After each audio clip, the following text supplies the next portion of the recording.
will give you a joyful life regardless of your circumstances. I know there's one team that was really, really well coached and one team that was really poorly coached. No Filter Radio with Alan Cutler, brought to you by Quantrell Auto Group. QuantrellForLife.com. Good afternoon. I'm Alan Cutler. Honored and pleased to be with you. Honored and pleased you're spending some time with me, whether it's live anywhere in the country or perhaps tonight on podcast or tomorrow on podcast. Travis Ford will be joining us at 12:30. Travis, last week after the Louisville game, when he said he couldn't sleep, talked about how bad the chemistry was. I'm very curious what Travis will say today. Stephen Peak will be in the Zoom, and we're going to join Stephen in about 4 minutes because he was at the game. He's a very bright young man. When I say young, everybody's young compared to me. And I asked him to come on before this disaster of last night to get a feel of Madison Square Garden. We'll get a little more from Stephen in a minute. But right now, and then Gene Abel will be joining us at 1:30. So it's another day of a heck of a lineup. Right now, this team sucks. They really suck. They really, really, really suck. And you can say, what the hell are you getting for $22 million? I know that's on your mind, and I get it and I understand it. I'm going to throw this theory out. No matter what these kids are making, by the way, more power to them. If they are not putting out effort because they're making money, I'm going to say this slowly, they are dumber than a box of rocks. Let me repeat. If the money has gotten to their heads, they are dumber than a box of rocks, because I saw horsepuck effort. You can put horse and you can put the word S in there. I saw horsepuck effort. I don't give a crap if you're making $1. I don't give a crap if you have to buy your own socks. I don't care. To me, hustle is the most non-negotiable item in sports. Back to the money these guys are making. If you're making money and you're soft and you don't have effort, the chances of you making more money decrease. It would seem to me, whatever these guys are making, okay, and I don't care, I really don't care. Whatever these guys are making, if they want to make more, you're putting this crap on tape? Are you serious? And always said, effort isn't a problem? I'm ashamed of you right now, Owe. And by the way, next week you play great, I'll say you play great. It's a pretty simple deal. And Jimmy, you've heard me say this a million times. Every game is a chapter. No matter how many games you have, that's the number of chapters in a book. The book is a complete season.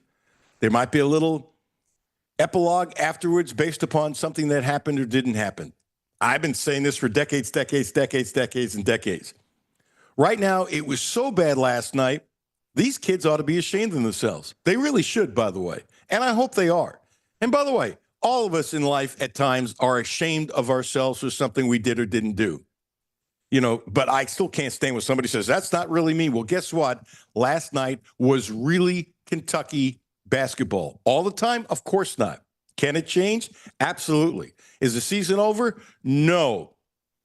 Now, after the Louisville game, I said I didn't feel any differently about the team after as before. Today, different story. Different story. This team right now sucks. And they got to look in the mirror and say, we suck, I suck, you suck. You got to play for each other. They can't even make a decision. This is such a little thing. Noah had a 2-on-1 break. He had an open lane to the bucket. He had an easy shot. He passed it off. That means these guys are it's one play, and you say it's only one play? No. Sometimes a play personifies what the hell you're seeing. And by the way, I'm not picking on Noah because he's part of all this, okay? If you think I'm picking on Noah, shame on you. It's not what I'm saying. But oftentimes, one example permeates in the entire organization. When he passed that ball up, when he had an easy layup, and the kid was playing for the pass, which is also superfluous. I don't care. He's got to make a decision. When a kid like Noah, who was born to play basketball, can't make a damn decision on an easy 2-on-1, that shows you how screwed up this team is. Pope looked clueless last night. We're going to go to Stephen Peak in a second, but I got to tell you this. I'm watching him coach, and he's kind of standing there. He's standing there. It's like he had no idea what the hell to do. And I got to tell you, Tom Leach could get double pay last night because he wouldn't answer a question. And you know, Mark Pope, last night you were a hypocrite. You say you know what Kentucky basketball is. And by the way, I'm not down on Mark Pope. Hey, Jimmy, have you ever been a hypocrite? Have I ever been a hypocrite? Nobody's perfect. Have you ever been a hypocrite, Jimmy? Ever in your life? More times than I'd like to admit. Yes. Guess what? Me too. Okay? But last night, Mark Pope, you were a damn hypocrite. You spent all that time in the locker room with your players, and you won't say a damn word to Tom Leach. You won't say a damn word to the media. I'm sorry. That's part of Kentucky basketball. You don't like it, Mark. Too bad. Too bad. As a matter of fact, his performance after the game was just as bad as the game itself. I was embarrassed for Mark Pope as a coach, and I was embarrassed for Mark Pope dealing with Tom Leach and the media last night. Embarrassed. He looked clueless. Clueless. Last week, Travis Ford said there was problems with chemistry. He's on today. He said it first. You know what's the worst thing? You know what's the worst thing? And I put this in my notes early last night. And, Jimmy, if you think this is too strong, let me know. 3 words.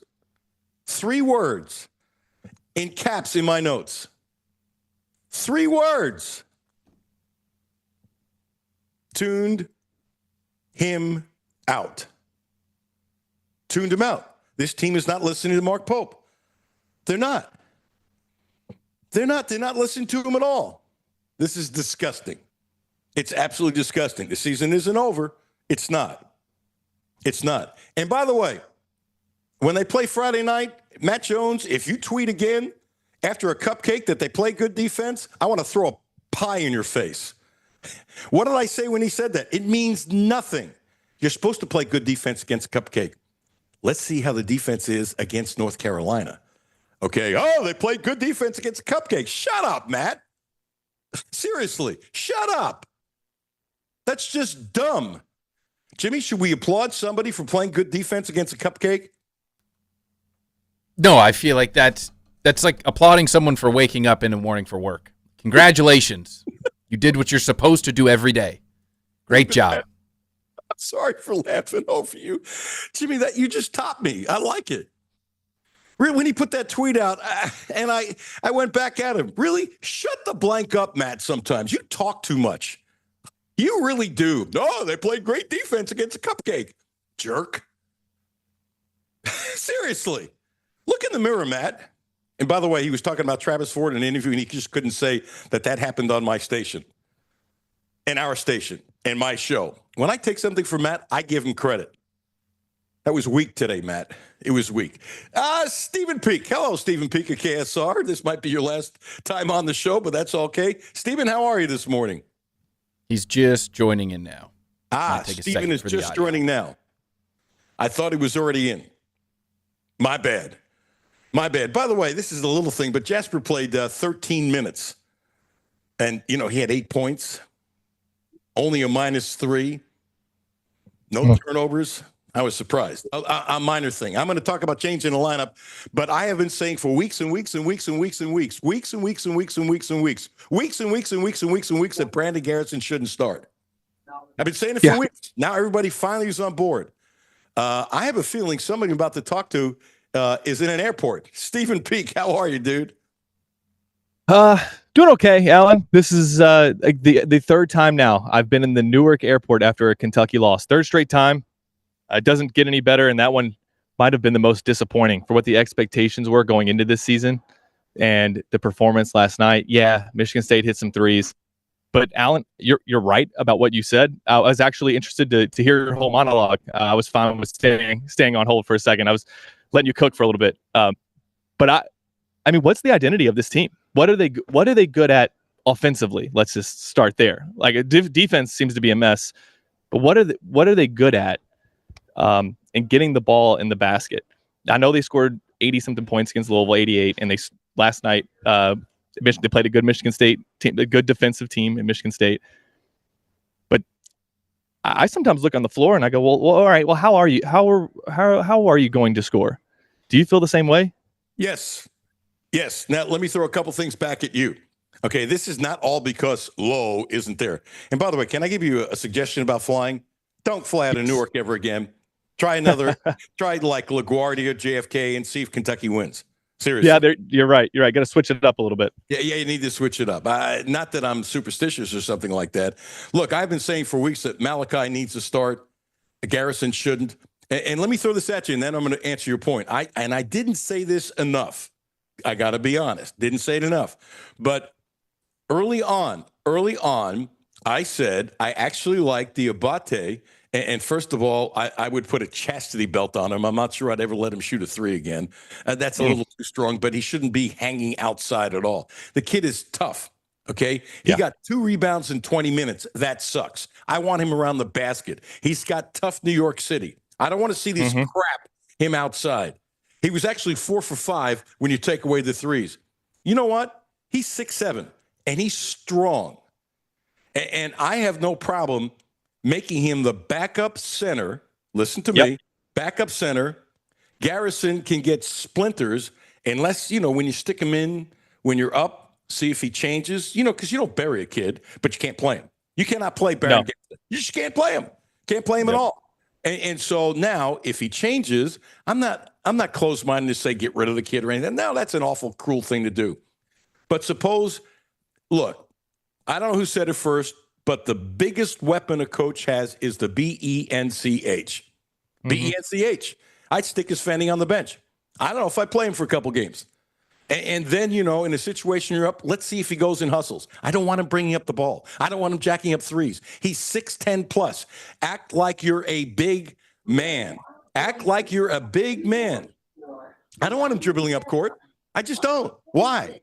Well, he's not fast enough. He's selfish. Sometimes doesn't pass the ball up. And so you got to make changes. You got to make changes. Enough of this crap. Garrison would be the third center. Diabate is the second center. And the first center is Malachi Marino. And I've been saying this forever, that Malachi Marino should be the first center. No, they have no identity. They're confused. Look, do you agree with me? I'm big on little things being big, okay? When Noah, I almost threw something at the TV. You know how stupid that would be? It would be my pad, which is my phone. And that would have been really dumb. It would have been expensive. But when Noah threw the ball away on a 2-1, when he had an easy layup, to me, that's a huge – these kids can't make a freaking decision.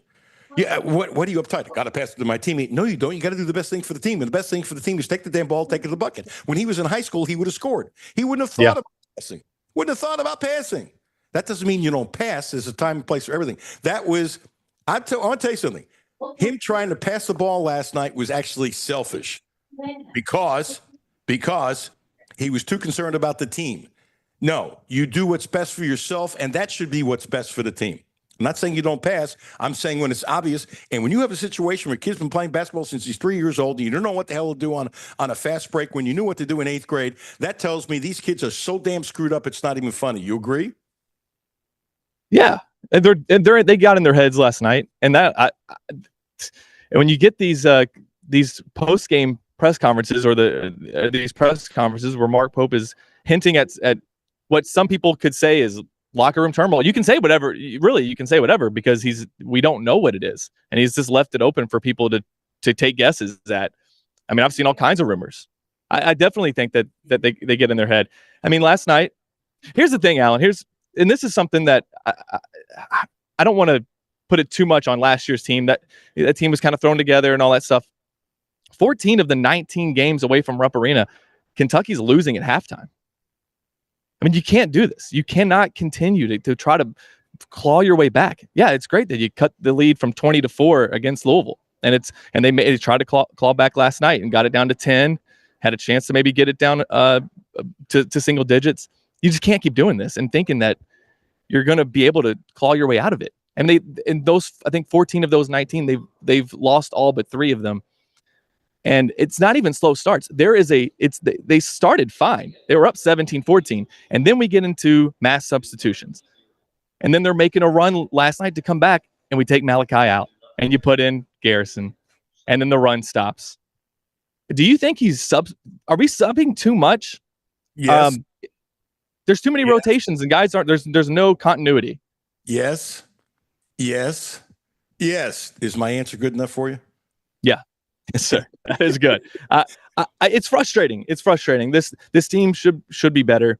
I know they're missing Jalen Lowe, but I look around and the way that Mark Pope wants to play. Alan, am I crazy? Was last year's team better in terms of how Mark wants to play?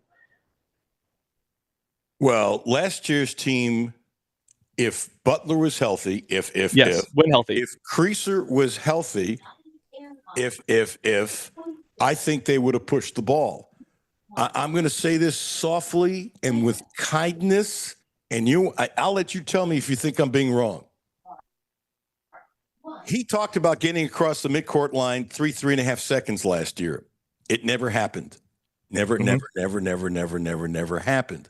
Now, Creaser would push the ball, if you recall, and I bet you do, faster than Butler. Didn't bother me. By the way, I love Butler. And I will always be convinced if he had 2 healthy shoulders, they might have beaten Tennessee and might have made the Final Four. Okay? And I give Butler a ton of credit because he was a leader walking in the door. I don't see OA leading. You can't lead if you're lazy. He was lazy last night. And this is so bad. It's ridiculous. You played that kid 30 minutes last night, 31 minutes. And have you seen him dive for a loose ball? Have you seen him go in and fight for rebounds? Have you seen it? I've seen him get swatted at the rim a couple times this year going up for dunks that last year I felt like he flushes. There's got to be, like, I don't know what it is up with Otega. I do think some of it is that they don't have enough shooters, and therefore teams are sagging off in the middle. They're almost the screenshots from the Louisville game. It was like they were playing zone. Louisville was almost playing zone because Otega takes 2 or 3 seconds to get his shot off because of that windup. Like, they might think, well, we'll just close out on him.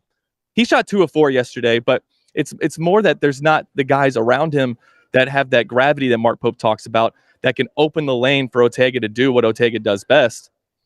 That's worrying to me. I wonder if Mark Pope's demeanor last night had something to do with him realizing, oh no, do I not have the roster to play this way? And we have to really change a lot of who we are as a team and what we thought we were going to be, because you want to shoot 30 to 35 threes a game. And I just don't think you have, unless Colin Chandler is shooting 12 of those.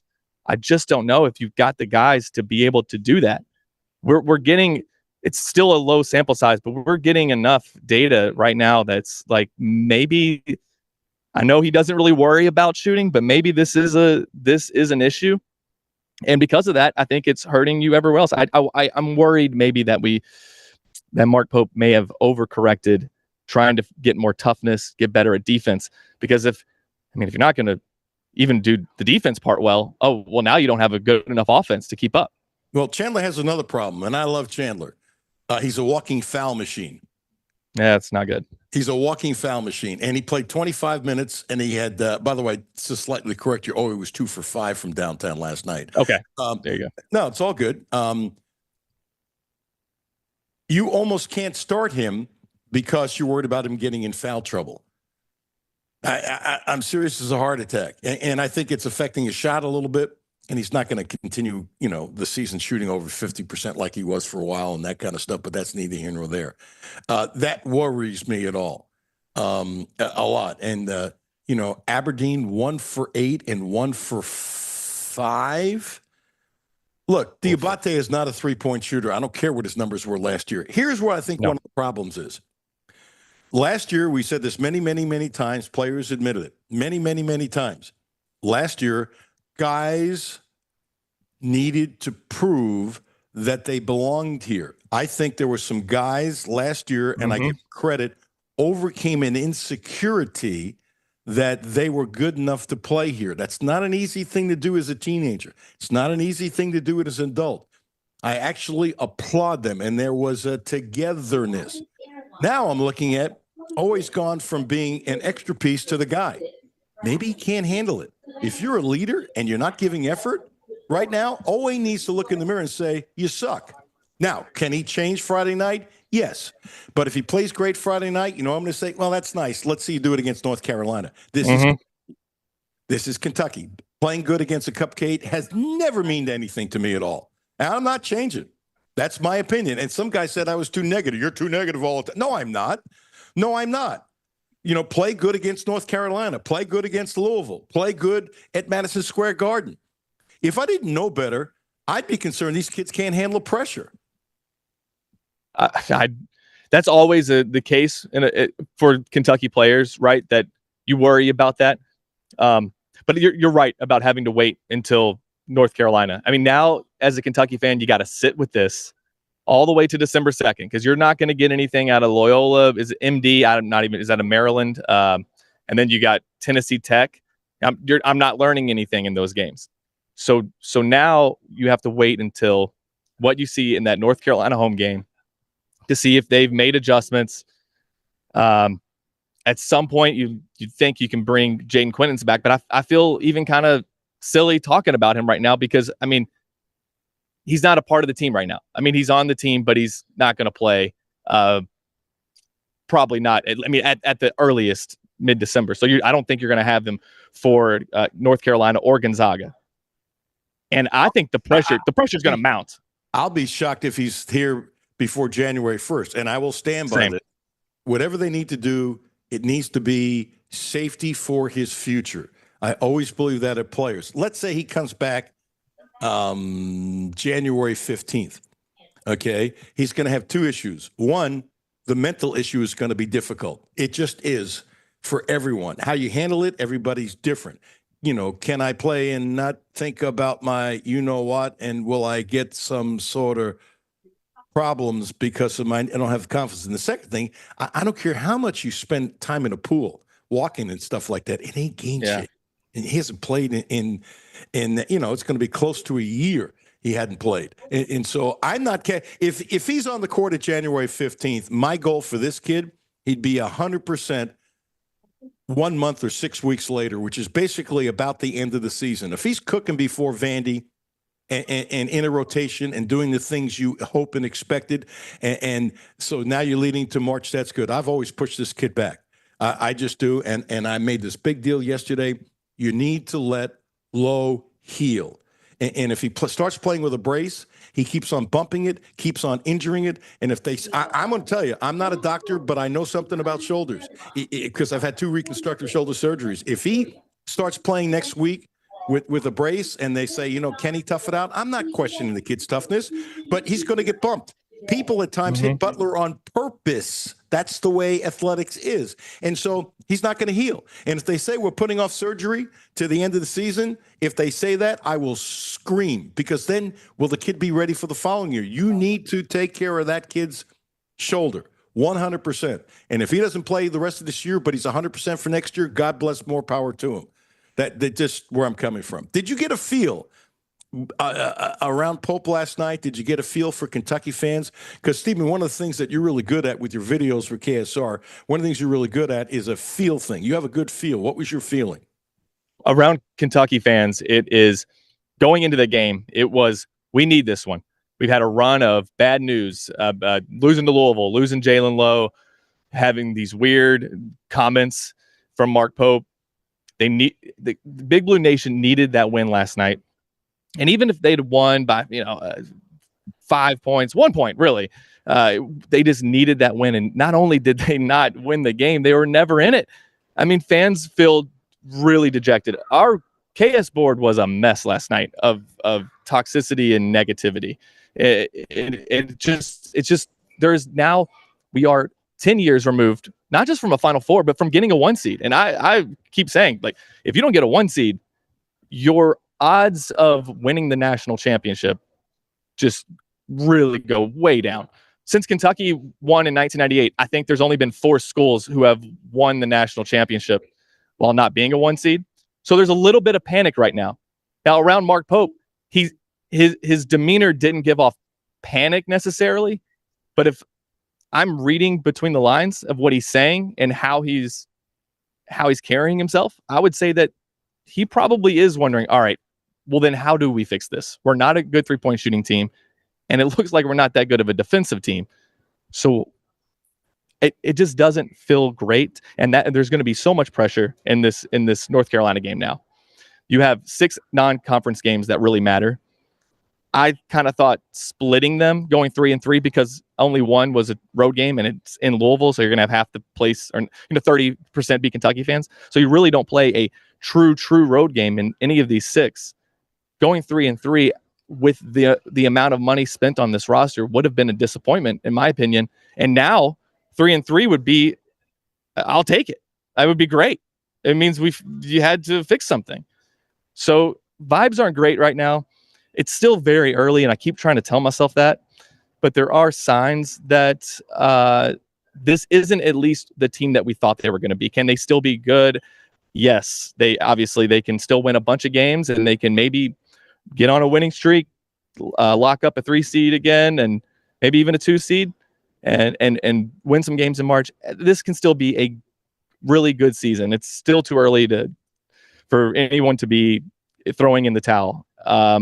But to say that I'm not disappointed is a lie. This is supposed to be the assignment, was supposed to be understood this season. 9s are everywhere. We're seeing 9s everywhere. And there was a lot of investment into this team, a lot of investment to build up the depth, not to get runaway talent. And you know what, Alan, I'll ask you this. We got 10 seconds.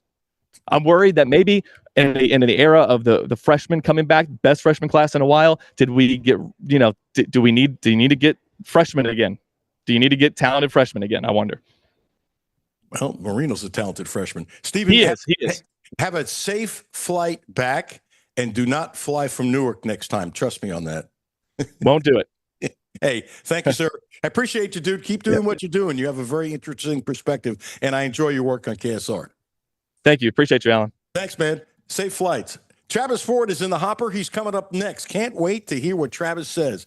XC60. My wife loves this Volvo. Loves it, loves it, loves it, loves it, loves it. It's a hybrid.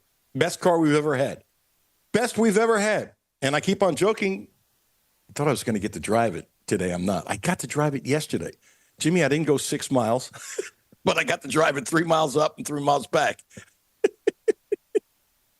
I haven't driven that car for 20 miles. We've had it almost 2 months. I love the car. And we love how the folks at the Quantrill Auto Group have taken care of us now for well over a decade. 3 cars from Quantrill. So whether it's Volvo or how about the great deal with the Outback, the Subaru. Outback, you want one? How about this? It's a great car. 0% interest. 0 for 36 months. Want to spread it out to 72? 1.9. What a deal. Cadillac, Volvo, Subaru. Special folks. Really like them. The Quantrill family of dealerships. The right place to get your next Subaru, your next Cadillac, your next Volvo. They promise to get you the best in sales, service, and no gimmicks. Travis Ford coming up next. Something about Travis I'm going to bring up that I bet most of you either forgot or didn't know. That's coming up next. We got to start with positive. Alan Cutler, 1300 AM, 92.5 FM. No Filter Radio with Alan Cutler, brought to you by Quantrill Auto Group. QuantrellForLife.com. Hi, this is Alan Cutler. Have a no filter comment? Hit the text line, 859-381-1313. 859-381-1313. Houchins Insurance Group is proud to partner with Auto Owners Insurance, a company that provides opportunity for independent agents to make insurance simple for their clients, offering risk management services that range from a renter's policy for your college student to home and auto coverage for your entire family. Houchins Insurance Group assures you that nobody works harder to keep you protected from life's uncertainties. Reach out to AJ Boss or Zach Bennett at 859-263-2771 to see if Auto Owners Insurance makes sense for you. Hi, this is Alan Cutler. The Quantrill Auto Group has a great deal for this month. Subaru. The Outback is special, so check this out. 0%. That's right, 0% interest for 36 months. And if you want to spread it out to 72 months, 1.9%. What a deal. 0% interest for 36 months. Don't forget, the Quantrill family of dealerships is the right place to get your next Subaru, and they promise you the best in sales, service, and no gimmicks. I'm Kathy Binkaman. Over the holiday, there was an attempted fraud attack. My personal banker, Mary Rose, and I networked together, and the first thing that I thought of was I have to text her. And it was just within the next few minutes, there was an entire team that came together collectively. And that's just not the type of service that you typically get from your bank. That's Kathy's story. Now let's get to work on yours. Republic Bank. Time to thrive. Member FDIC. This is Brent Clark with my daughter, Carlisle. We want to help you get ready for the holidays. So if you are just headed around the block or far away, stop in, gas up, and get some yummy treats for the car. Check out our holiday specials including Mentos or Trident Vibes bottle pack gum for $3.99 or Uncle Ray's potato chips 3-ounce bags for $1.99. So no matter where your holiday travels take you, stop in any Clark's Pump and Shop and get stocked up on holiday candy, and thank you for being a customer. Clark's Pump and Shop. Return, refresh, refuel. Back to No Filter Radio with Alan Cutler. Podcasts on Apple, Spotify, and Google, Monday through Friday. Ladies and gentlemen, going back in time. See, Trav, I'm going to make you smile because I don't know how much you're going to smile after this. Are you ready for this? And do you know this? Because I know you're going to be honest with me, Travis. You ready? I'm ready. There are 18 players in the glorious history of Kentucky basketball who have been named the Southeastern Conference Tournament MVP. Did you know that? I did not know that. No. Good. Yeah. Okay. To tell you the truth, I didn't either. I would have guessed 12 or 13. So come on, Trav. I'm just being honest with you back. Okay. 18 times. But only, Travis, I'm going to make you smile big after everything was going on in the last 24 hours, but only 17 players have won the award, even though there have been 18 times when Kentucky, you don't know, I can tell by your face, where Kentucky player has been named the MVP. So, young Travis Ford, you are the only Kentucky player to win the SEC tournament MVP twice. That was in 93 and 94. Did I get you? No, I didn't know that actually. Hey, hey, dude, let me tell you something. It's okay not to be modest, and you should know it. You earned it. Oh my gosh! If anybody's watching YouTube, I've never seen you blush before. No, I did know it because I was on something a year ago or so, and it was a trivia question that somebody asked. So it was, yeah, I knew that from that standpoint. Yeah. That's really cool, dude. You got to be like proud as a peacock, as they say. Well, no question. Very proud, more proud that we won because, you know, the MVP doesn't go to people who lose the right. SEC. So the whole time I was there, even my sit-out year, we won the tournament every single year. Every single year we won it. So, oh, you know what? One year it was actually in Lexington, in Rupp. You remember that? Yes, I do. Storm, a ridiculous snowstorm, but we ended up we played Tennessee.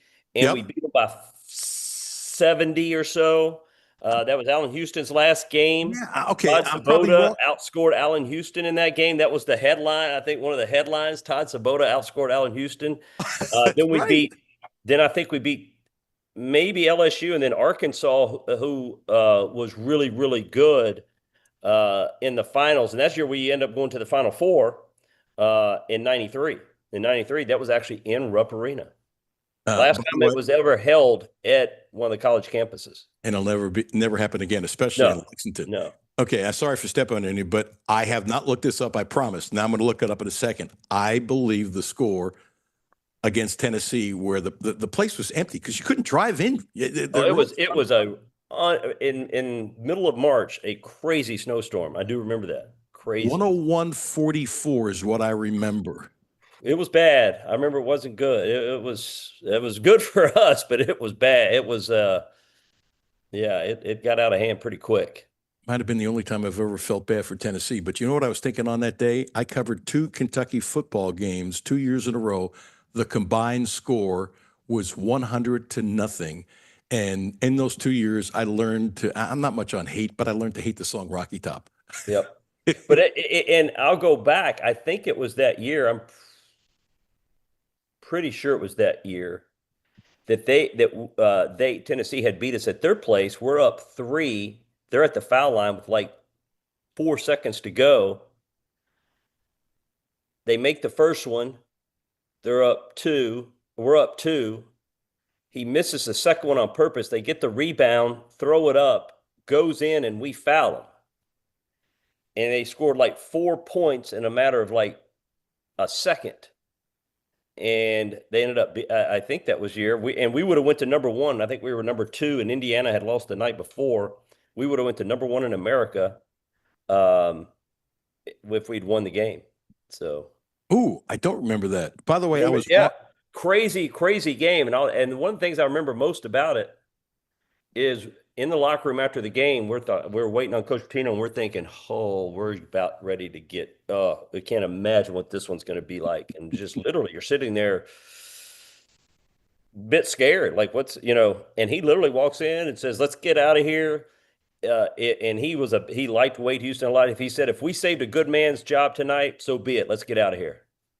And that's what he sure did. Exactly what he said. Yeah, got a lot of respect for that. That's exactly what he said. Wow. And we got out. He said, "Let's get out of here." Yeah. That's one of the nicest things I've ever heard about Rick. It did. I remember it like it was yesterday. Because it was a devastating loss. You got the game won. The game's won. We're up 3 with, I don't know, maybe 2 seconds to go in the game, and they're at the foul line. For like 2 shots. And end up losing it in regulation. Yeah. By the way, I was wrong on the score. It was 101-40, not 101-44. Yeah. All right, Trev. You know what's coming next. So you made a strong comment, and there was nothing personal there. I called it clinical as a coach because you've been in practice, that you were concerned about the chemistry of the team and these guys playing together. There was nothing in there about guys not liking each other or anything. No, because a couple of you chirped up and you go, "Well, is Travis saying there?" No. Travis said nothing about it wasn't a negative. No, it wasn't negative. It was about the chemistry of the group, and a lot of teams right now don't have chemistry with all the new folks. So, if you wouldn't mind, and I'm going to shut up now because Scott, I don't want to step on you. You like that? I'm going to shut up.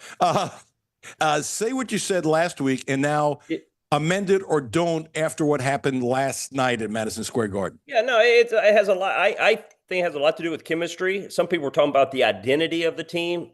It goes a little bit hand in hand. But chemistry, what I was talking about last week, it was not a negative at all.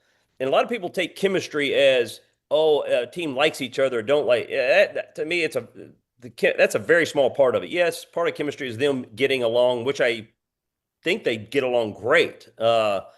I think they get along amazing off the court from what I understand and hear. Now, I don't, again, let's get this 100% clear. I do not know this team as well as Mark Pope does, and no one knows this team as well as Mark Pope does.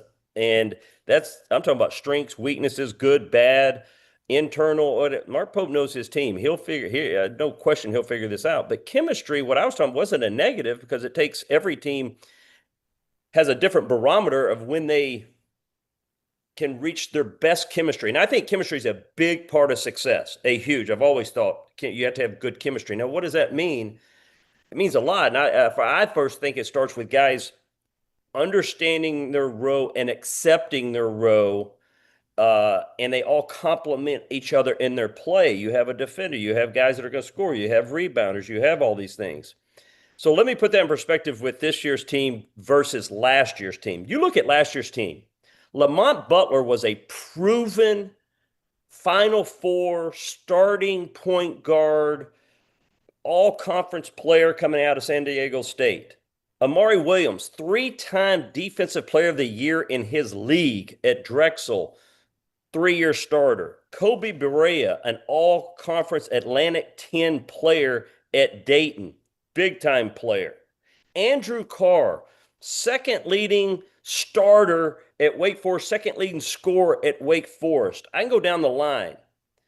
They had proven players last year, and they were older, and they just really, really gelled very, very quickly, and they complement each other. Lamont Butler had his job. Amari Williams had his job. Kobe Berea, he knew my job is to knock down some three. That's what I need to do. Andrew Carr understood his role. But they were an older more proven team earlier, so it didn't shock me, even though they were all new players, never played together. It didn't shock me they had early success because they were older, proven at their prior school in their roles. You look at this year's team, there was only one player, and this is a positive because I don't think there's any question Kentucky's going to get to where they need to be, and Mark Pope will get them there. Without question. There's only one player that was eligible to play for Kentucky last night that started on a college team last year. Only one on all of Kentucky. That was Otega Owe. There wasn't another player that played for Kentucky that started for their school last year. So it's a different makeup of a team. Doesn't mean because Aberdeen was on a national championship team, he was a sixth man, a different role mostly than a starter. But he will get to that, and now he's averaging 24 points a game and asked to kind of be a main guy from going to be kind of a role guy, which I think he's done a good job and he'll get there, but it's still a new role. Same thing with Diabate. He was a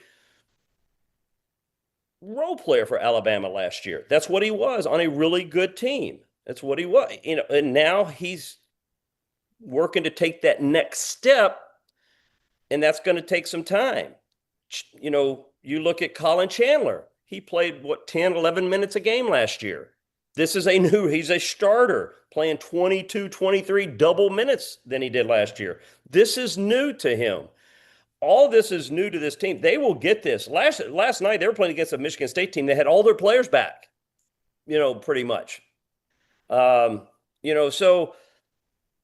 just think it's going to take some time, and that chemistry that I think you desperately need, where players complement each other within their play and their roles and things like that, that's so important, I think, for success, will come. It's just going to come at a later time than maybe last year's team based on the makeup of the roster. And that's, I think that's a big part of it. I think they'll get there.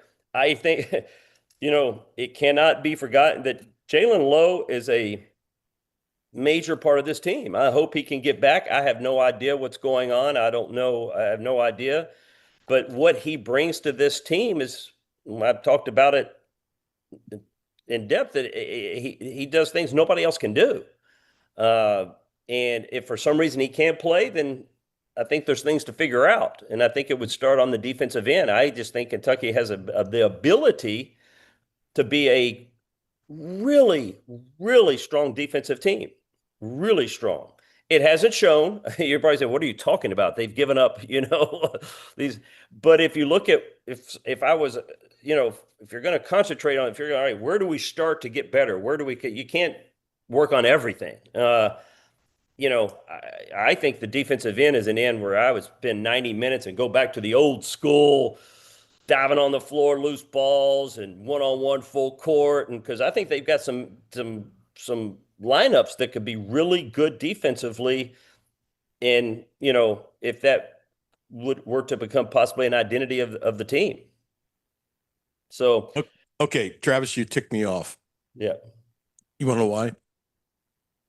Why is that? Because I didn't think and put together. I've had all kinds of theories. I think many of you agree with, but I love what you just said. You got a bunch of kids starting last night that weren't starters for their teams last year. It's a great analysis, dude. Yeah, and you're going against Michigan State with all their starters back from last year in the Madison Square Garden. Do we all wish they'd played better? Did we play poorly last night? Absolutely. I mean, that's, but believe me, anybody knows, I understand it. I get it. But I, by no means, after the game, we're thinking, oh man, we're a bad basketball. I'm thinking, all right, we got good players. We got a great coach.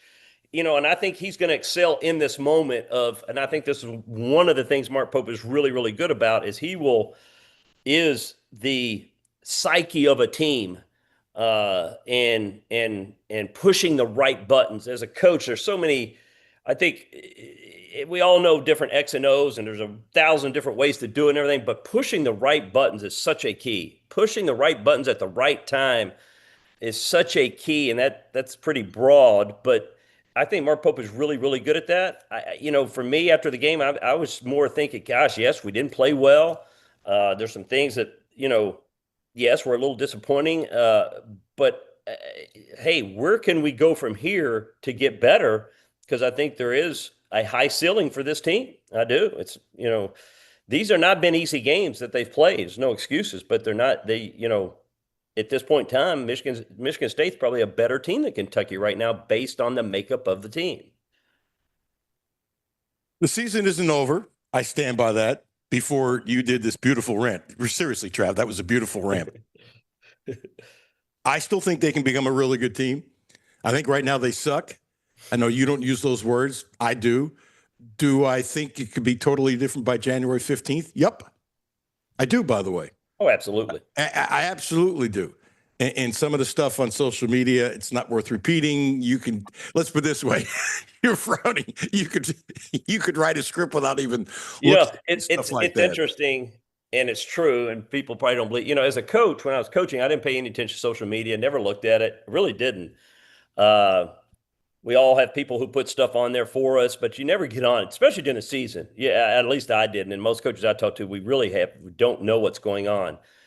Well, now that, I'm out of coaching, I do I do look at it, and I'm just like, oh my gosh, people are actually saying that. Like, are you serious? We're 4 games into the season, and yes, I agree that, wish we could have played better last night, but I don't understand how that helps of being so negative. I look at it as, all right, we got a little ways to go here. We've had injuries. We just can't forget that. I mean, that Jalen Lowe that's just major. And we have plenty of time to become a really good basketball team. And the process, sometimes it comes soon. It comes earlier than others. Tell me if you think I'm wrong, which I know you enjoy. It's only 40 years of that. I have always not enjoyed when Kentucky plays cupcakes. I just don't like it. I think players don't like it. You want to play good teams. Here's the but. I'm about to rip myself. Fair is fair. On the one hand, if, for example, you're playing, and I say this with kindness, I've said this before, let's say in the preseason, Transy and Georgetown in Kentucky, not Georgetown. Right. Georgetown and Kentucky, they're one of the best teams on that level for the last 40 years. And what they've done there is just absolutely remarkable. Love the coach, love the family, the whole thing. We're friends. Absolutely. But the point is this. I don't believe these hard lessons would be learned, and I'm really curious what you think if you didn't get exposed. Now, once you're exposed, you can fix it. I got one more, Trav, and then I want you to tell me I'm wrong or whatever. If they played, let's say, up to now, only cupcakes, and they're 4-0 or 5-0, and they're beating teams 101-40 or that kind of thing, you have weaknesses that haven't been exposed yet. And so now if you go into conference with only, let's say Louisville and only a couple other teams that are tough, you're going into January and now you're months into the season and you can't fix that stuff as readily when guys have bad habits and stuff like that. This is an awful lesson. It can be fixed. They're exposed early. And I'm still not against playing tough teams early because as a coach, now you know what the heck to do. Whereas now if it's December 31st or you're enjoying your Christmas after a tough loss to Louisville and you get exposed, you're not going to enjoy Christmas. And so they have more time to work on and fix these things. So I personally still like playing tough games. Tell me I'm wrong. No, I'm not, because I'm going to agree with you 100%. I agree. Hold it. Stop. I Jimmy, do. Jimmy, no. We're putting this in the intro tomorrow. When It's Travis on tape, says, so you got it. 100%. Yeah. No, I do. I think you make a great point. I think this is,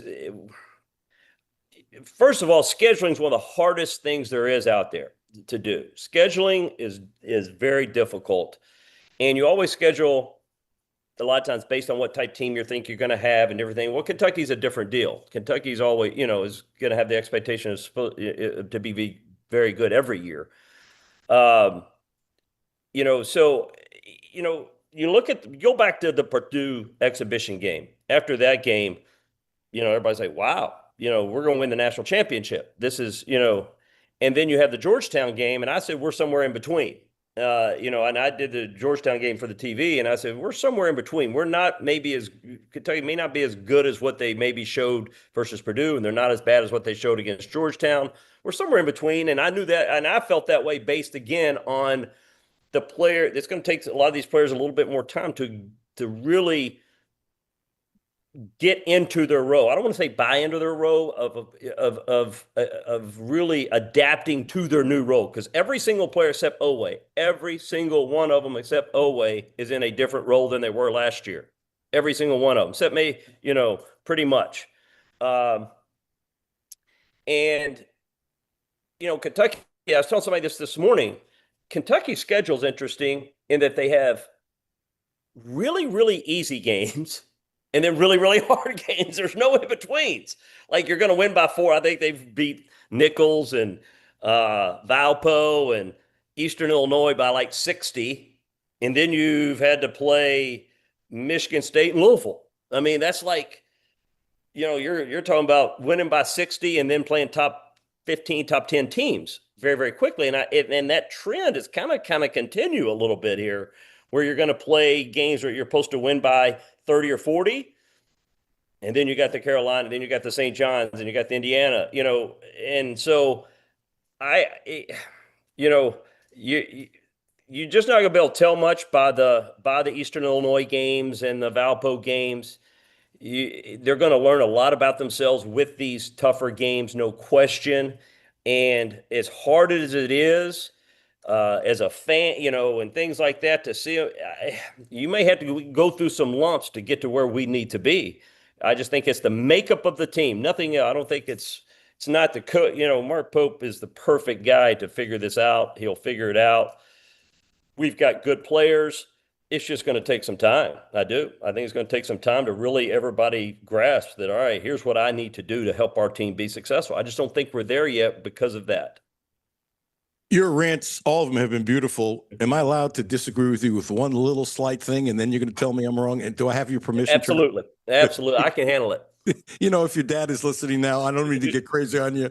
He's probably laughing at me right now, right? Cutler, shut up. This is Travis. Don't you dare disagree. Can you see your dad doing that? Yeah, absolutely. Absolutely. And actually, if your dad was sitting with us, I hope you're good.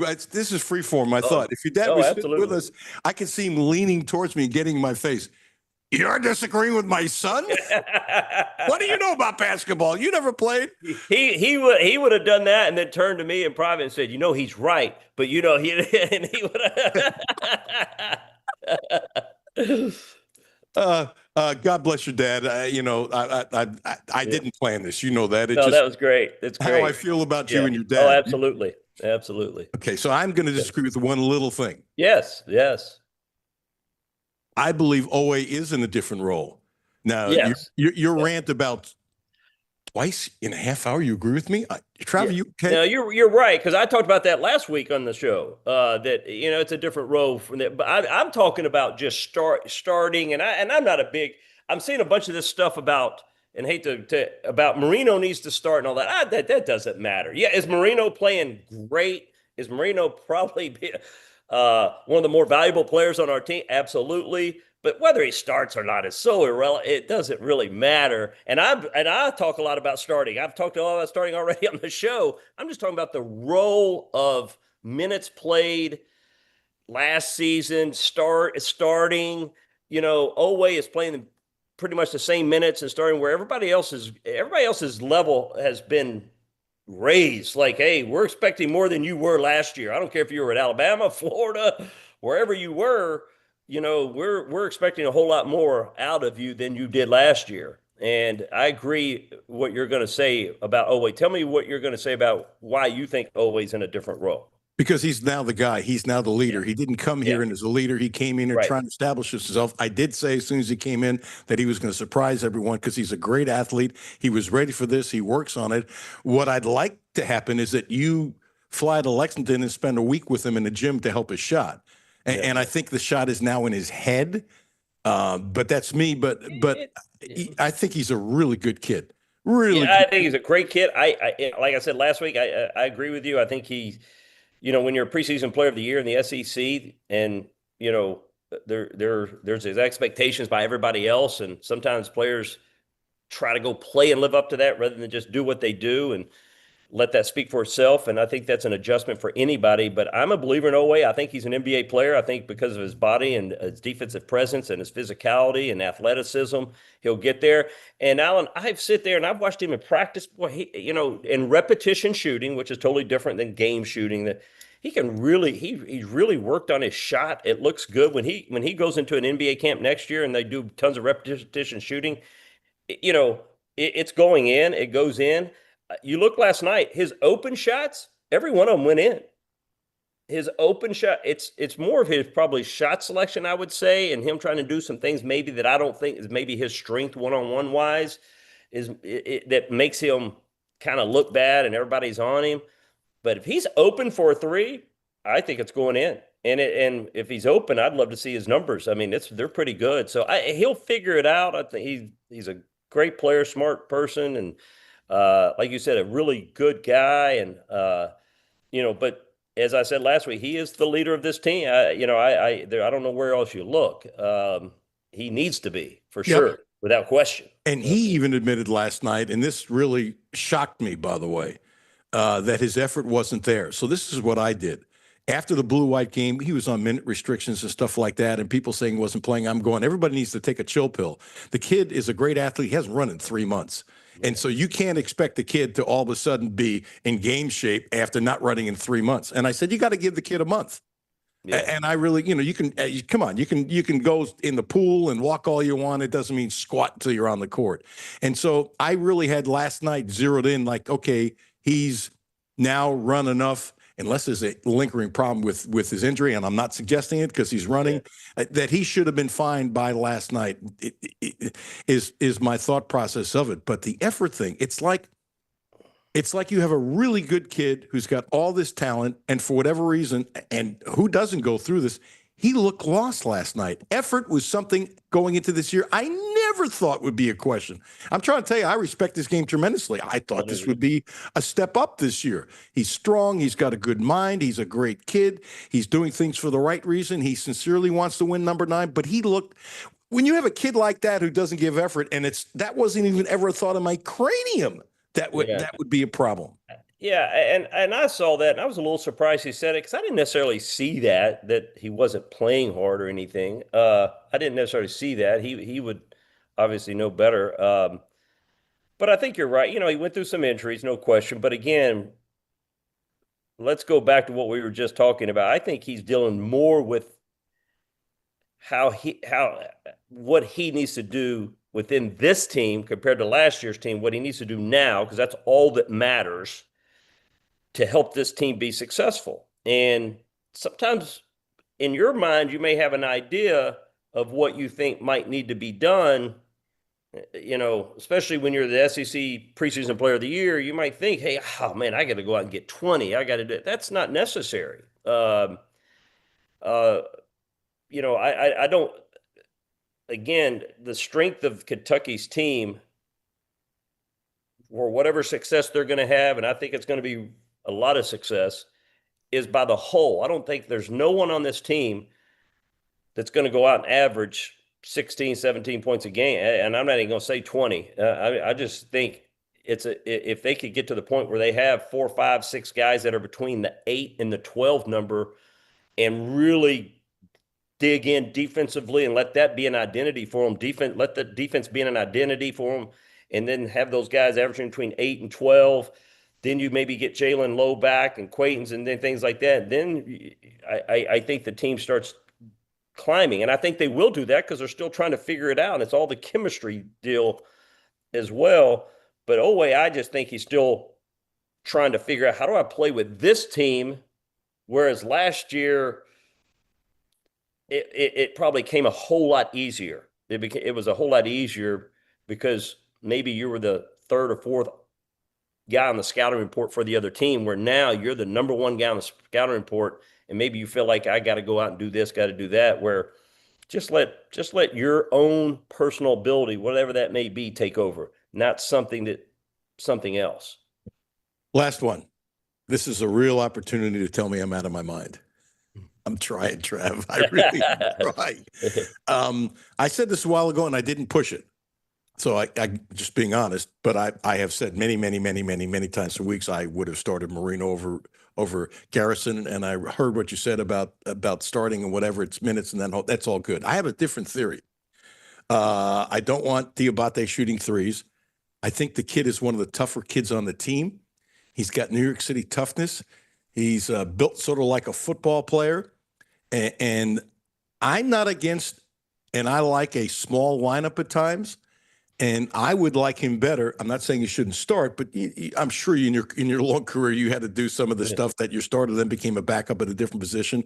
I would like him as a backup center after he comes out as a starter, a backup to Marino. I'm not saying never play Garrison because he could change. I just think he's lost now. And then you stick him in a little bit and see if he starts listening better and doing the things that Mark Pope wants him to do.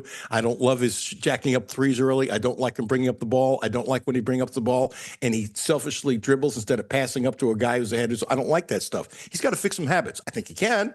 I hope he can. But Diabate's only 6'7". He's a tough kid now. Yeah. He's a tough kid, and they need toughness, and he can guard bigger guys. And so I would change the lineup somewhat, and I've liked him as a potential backup center, and I'm not saying kick Garrison off the team. I'm not doing any of that, Trav, not at all, because he might end up a month from now being a really good player. But they need some toughness, and they need rebounding. They don't need Aberdeen and Diabate shooting threes. I think they need to establish more roles.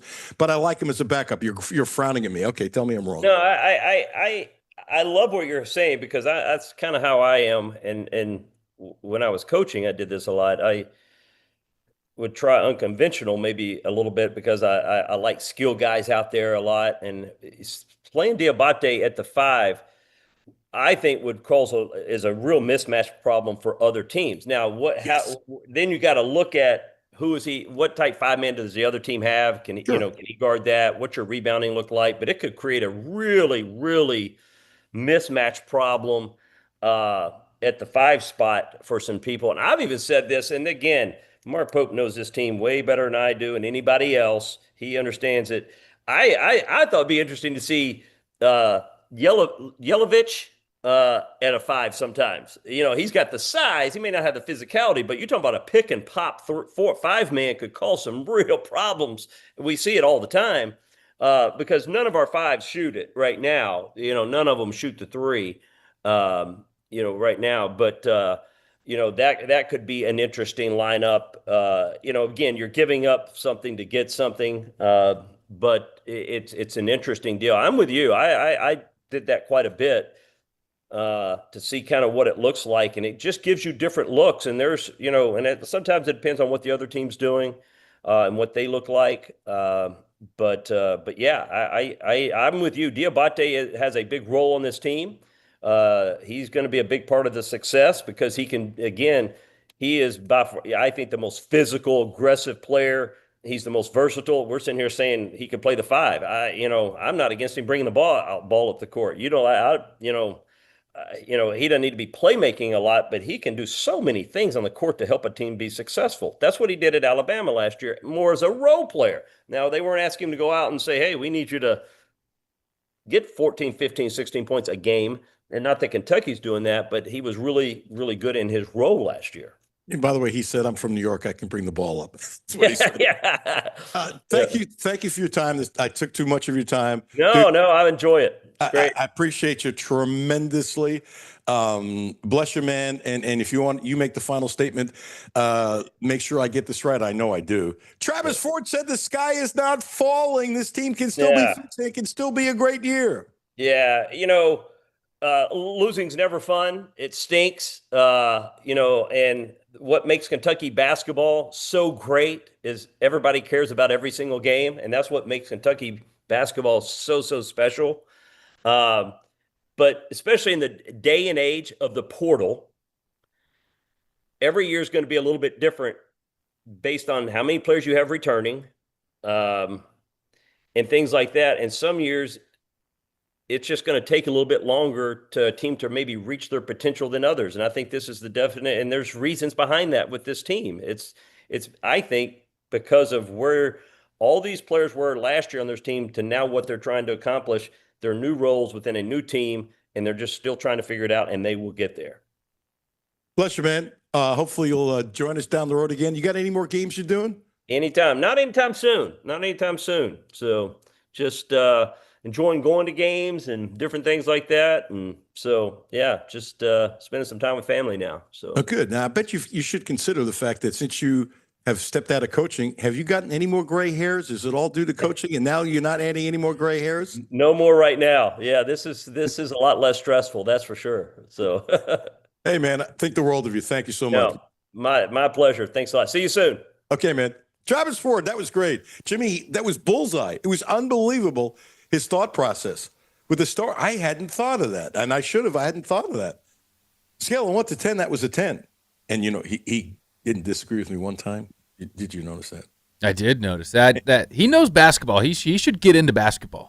You think? Yeah, he's got a future. And by the way, you have to understand, you know how you like to disagree with me if it's there?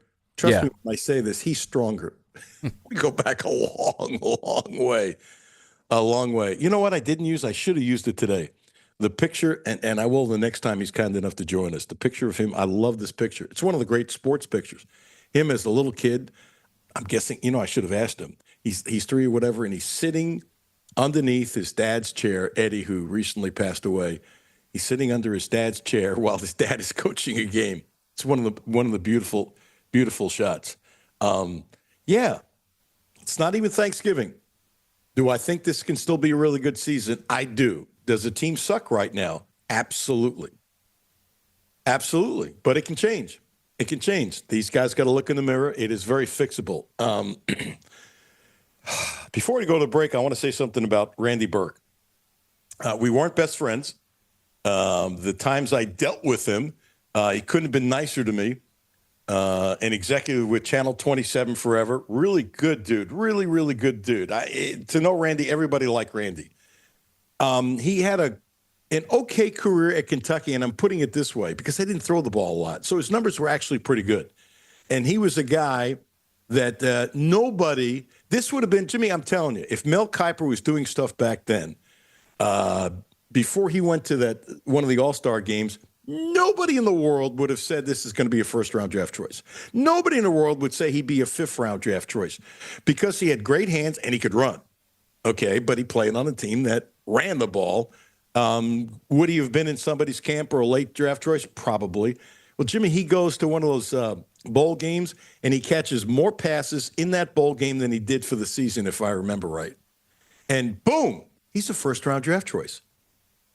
And played in the NFL for a number of years, and then comes back to town and works with Channel 27 and had a lot of friends. And a couple days ago, he goes hunting, comes home, goes to sleep, doesn't wake up. 70 years old. He knew a lot of people in town, helped a lot of people, had a lot of friends. I knew he was battling cancer. I did not know to the degree. And I'm just saying R&P. He's a really good dude, a really, really good dude. And maybe because it's my age and it's not going to stop, but more and more people that when you get to be my age are moving on. Again, I'm not making it out to be something it's not. It's not like we're best friends, but, anytime we ran into each other, we always had a really good conversation, always had a smile on his face, and always was very complimentary to me and did a hell of a job at Channel 27. And there's a lot of people at Channel 27 who are really hurting today. And it's understandable. There's a lot of football players that are really hurting today. So, R.I.P. Randy Burke. Does it seem like I'm doing this a lot now, Jimmy? I feel like it's more than we'd like to have happen. That's a good way of putting it. You've become sort of a voice of reason. I don't know if that's good or bad. I've never been the voice of reason. I know. It's kind of scary. And I didn't see this when we met. It's interesting. I'm applauding you, dude. Thank you. You're welcome. Coming up at 1:30, Gene Abel. Before we go to a break, is there one thing that stuck out with Travis Ford that he said that you really, really liked? Or were there so many it's kind of tough to pick? Or just off the top of your head? I'm always curious because, you're from someplace else who've become ingrained in Lexington, and you have a different perspective about Kentucky than I do because I've spent most of my life here. And I'm more ingrained in the community than you are, and that's not a knock on you. It's just the way it is with, the gazillion games that I cover and the relationships I have. So as a smart sports guy, but you're not an insider, and I'm not calling you an outsider. It's somewhere in between. Yeah. Is that fair? Yeah, because I don't have the predetermined things of like growing up around Kentucky where you kind of default back to, well, they're going to be fine. Like I just came into this, didn't cheer for Kentucky basketball or against Kentucky basketball until about 7 years ago. So, but what he said was interesting to me is the fact that there's too many rotations, and then the comments about Garrison. You and him both kind of had similar comments that you just, like you said, you can't play him. I think that is a big cog in the machine right now. That's just not allowing anything to flow. And who is the leader of the team? Yeah. And I think it'll go back to being Owe. Yeah. And I think Owe has to change his comfort zone. And I mean that sincerely. Come on. You played sports. A lot of guys, Michael Jordan said this, others have said this. There's a lot of guys in the NBA who make millions of dollars and they don't want the damn ball with 10 seconds to go with the game on the line. I don't give a crap what anybody says. I've read too many things. You could make $15 million a year, but you don't want the ball in your hands. And what people forget about Michael Jordan, and he says it point blank. He said, look, I missed more game-winning shots than I made. Okay? But he made a lot of game-winning shots. He got used to it and understood that it's just a shot with more pressure, but just a shot. Not every multimillionaire. I'm telling you, there are guys that have made over $100 million in the NBA who don't want to take the last shot. Now, if it's given to them or it's their point in time and they're going to take it, of course they're going to take it, but they really don't want it. They'd rather, their Michael Jordan or their star of the team take it. And sometimes the star takes too many shots at the end. I'm not going into that tangent. And I believe in a much less amplified form, I think always got the same problem. I really do. And by the way, this is very easy to overcome. I think he can overcome it. But he now is the guy. And I think he's really struggling. I think he's struggling being the guy. I think he's struggling with what the NBA wants. And you know what my advice to him would be, Jimmy? Just go play basketball. Just go hustle your fanny. Go play basketball. Forget what the hell the NBA told you. Just go play basketball. And Travis had a good point about when he sets his feet and he's open, shoot the three. But there are times I just get a feeling he's hunting for a shot, and he's just not very good at it. And by the way, you can play in the NBA without hunting shots, okay? But I'll tell you what the NBA wants to see. They want to see his toughness. They want to see his hustle. They want to see him guarding somebody tough. He's physically strong, and he's got the NBA kind of body. And I still think he can play in the NBA, whether he gets drafted in the second round or not. But he's got to play. And he didn't play last night. He really hasn't played this year. And hunting shots is not the good thing. And so there are guys that can't handle or don't handle, and some learn to handle. And I hope he's in the category of learn to handle. Learn to handle what it's like being the man. He's not there yet. He's not there yet. I'm not going to say that this team can't go to the Final Four without him doing it. I am saying, and I believe this with the bottom of my heart, he is by far the most obvious choice. And if he will become the leader by example and with words, and notice, Jimmy, I'm saying by example first, and then with words, a lot of this can change quickly. But I think some of these roles need to be fine. Not everybody needs to bring the ball up. Not everybody needs to take a three-point shot. They just don't. Not everybody should take a three-point shot early in the shot clock. And these are coaching things that I think Mark Pope, I'm sure he and his staff will be talking about. There are some kids that are told, don't take an outside shot. I'm not saying Garrison should never take an outside shot. Not saying that. But he's hunted shots because it looks good, and he likes it. Okay, you're not a guard. You're a big man. Play like a big man. But I'm serious as a heart attack, and Travis liked it. I would play Marino, which I've said for weeks that he should start. But the backup would be Mo Diabate, which I said before the season. And honestly, as I said once earlier today, I have not harped on that a lot. I just haven't. But I have said it a few times before today. And I still would start Diabate. And you can do that. You can play a guy 4 minutes, have him one of the first guys out, and take Marino out like a minute or two later, throw him back in. There are ways of doing it. Because Diabate is tough, and he's strong. And he can go against a guy like the kid from Michigan State who is bigger. He absolutely can. And guess what? He's quick. He can guard all kinds of positions. And these kids need to be in somebody's face. They need to be in people's faces. And so I'm not saying, get rid of Garrison or anything like that. Let's see if he can change the way I think Pope wants him to change. He's got still pro potential. I don't think he's a very good basketball player for somebody his size. I didn't think he was very good last year. That doesn't mean he can't become very good. Seriously, that doesn't mean he can't become very good. I think Marino has and I've said this many times, Marino has a much better feel than he does.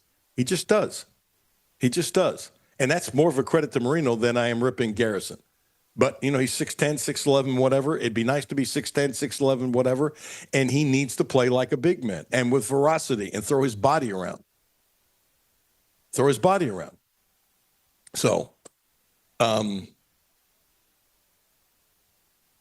Gene Abel coming up in a few minutes. A lot to dissect from today.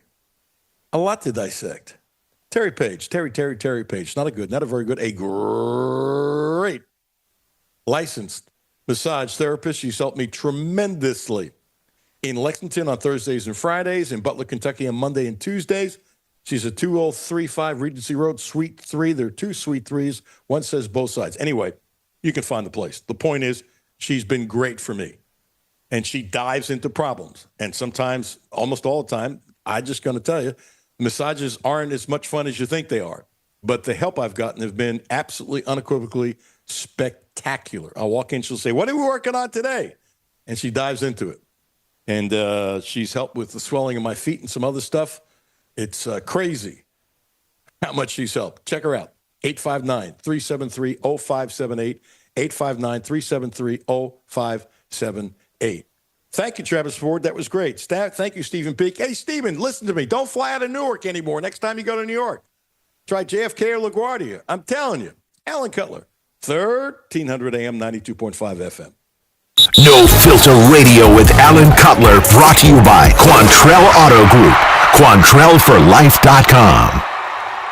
Hi, this is Alan Cutler. Have a no filter comment? Hit the text line, 859-381-1313. 859-381-1313. This is Brent Clark with my daughter, Carlisle. We want to help you get ready for the holidays. So if you are just headed around the block or far away, stop in, gas up, and get some yummy treats for the car. Check out our holiday specials, including Old Trapper Jerky 4-ounce bags for $8.99 and assorted Snickers standard size candy bars, 2 for $3.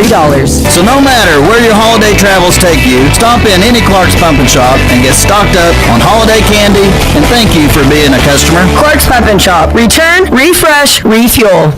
My name is Terry Schultz, CEO for the Rutherford County Area Habitat for Humanity. Republic Bank has really been a game changer. They have invested not only financially, but time to really listen so that we can move our mission forward.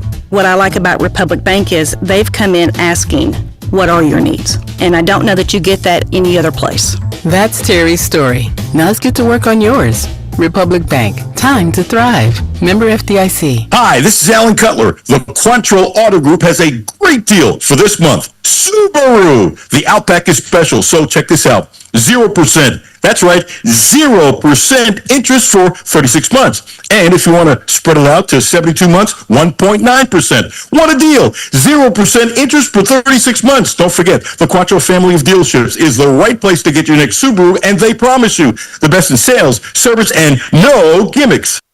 Houchins Insurance Group is proud to partner with Auto Owners Insurance, a company that provides opportunity for independent agents to make insurance simple for their clients, offering risk management services that range from a renter's policy for your college student to home and auto coverage for your entire family. Houchins Insurance Group assures you that nobody works harder to keep you protected from life's uncertainties. Reach out to AJ Boss or Zach Bennett at 859-263-2771 to see if Auto Owners Insurance makes sense for you. W223CV Lexington. ESPN Sports Radio 1300 and 92.5. WLXG Lexington, an LM Communications broadcasting station. The only no-filter sports show in Kentucky. It's the Alan Cutler Show with award-winning TV sportscaster Alan Cutler. This early part of the season, I feel like the identity that we felt like we carried has maybe been stripped away. And maybe we're facing some reality right now, and that can be that's an incredibly painful process It's a terrifying process.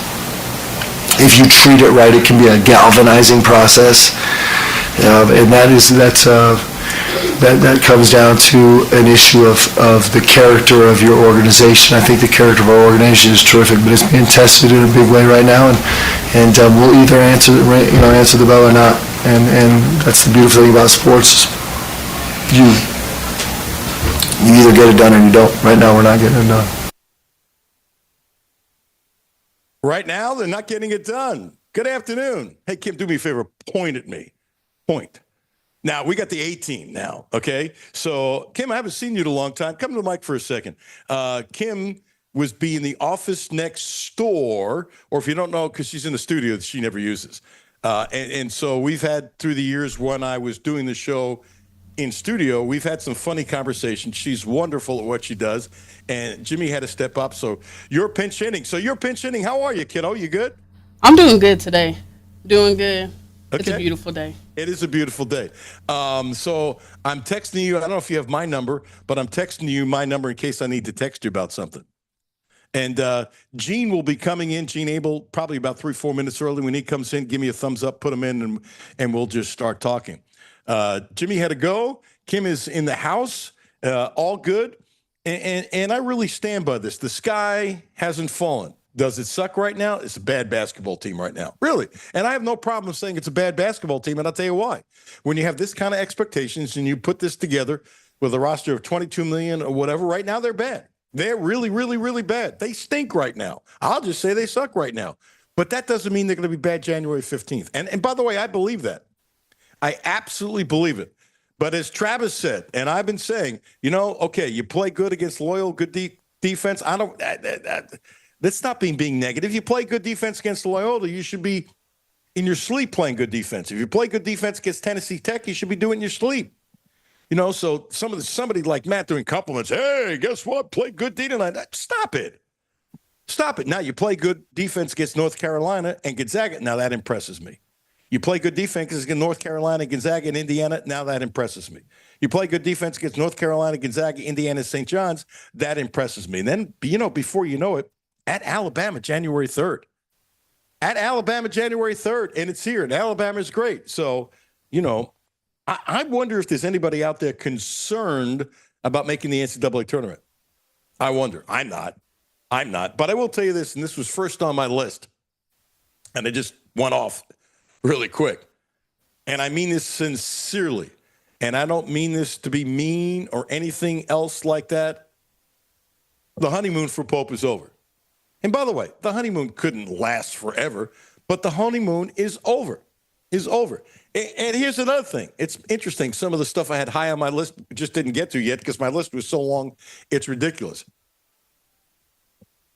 Ben Roberts put out the $22 million. I'm not questioning Ben at all, and I've said that. And there are people like Patino saying, people were exaggerating what they've spent, and he's suggesting and others suggesting without really knowing, unless Pope told Patino, and that's possible. Maybe yes, maybe not, that it's not $22 million. It doesn't matter, and I'll tell you why. Because other teams are spending a lot of money, and so their kids are either playing or they're not, and their chemistry is good or not, and it's still a lot of money for all these kids. And so do I think there's more pressure for these kids because they're getting paid? Yeah, but there's more pressure on the kids with St. John's too. And you might say St. John's basketball is not Kentucky basketball. I get it, but in their little world, it's that important. I'll tell you what, in their world, I wouldn't think about it. Those kids wanting to go to the NBA is just as important to them as it is to Kentucky kids. Those kids at St. John's wanting to go to the Final Four is just as important to them as it is Kentucky. So some of this crap about the $22 million is overblown. It's actually put a noose around the kids on Kentucky. It just does. But not only is the honeymoon over, last night, I didn't think Pope had any answers. But the one thing that is absolutely unequivocally non-negotiable with me is effort. It's effort. You're in Madison Square Garden. You're in the mecca of basketball. A lot of people still think that. And you lay that kind of egg? And, did they lay that kind of egg against Ohio State last year? Could they not handle the pressure of being about Madison Square Garden? Just throwing it out there. It's fair to ask. It is absolutely unequivocally fair to ask. Here's the other thing, and I believe this, and I agree with Pope, and I believe Travis hinted at it. This can't be all about Lowe not playing. It can't be, because I got to tell you, if Lowe being out, however long he's out, means this team sucks, then you didn't have a culture, as Pope said. Then you don't have any culture. You don't. You got to figure stuff out. You just do. You have to figure stuff out. There's enough talent on this roster. You can figure it out. Now, might it be a setback while you figure it out? Sure. Here's another thing. I'm going to use the word bickering. Okay, they were bickering last night. Now, there's two ways to look at it. I'm going to take the positive side. Okay? I'm not going to suggest, because I do not know. I'm not going to suggest, because I do not know, that all of a sudden this team bickers all the time and they don't get along and they're having problems. I think to suggest that with some of the crazy rumors going around, I think is irresponsible. I am going to suggest this, and I mean this. You know what? It's okay to bicker. You sucked last night. Guys are trying to get their 2 cents in. It might be healthy what happened last night. I'm serious as a heart attack. Might be healthy. So this bickering thing that people are making a big deal of, one of the many things they're making a big deal on social media, and was I going to point out they were bickering? Absolutely. But I'm also going to say, might not mean anything.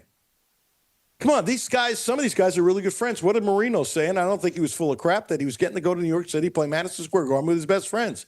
Best friends bicker. Best friends argue. There have been all kinds of great teams that had all kinds of bickering in the background. Seriously. So that doesn't bother me. It just doesn't bother me.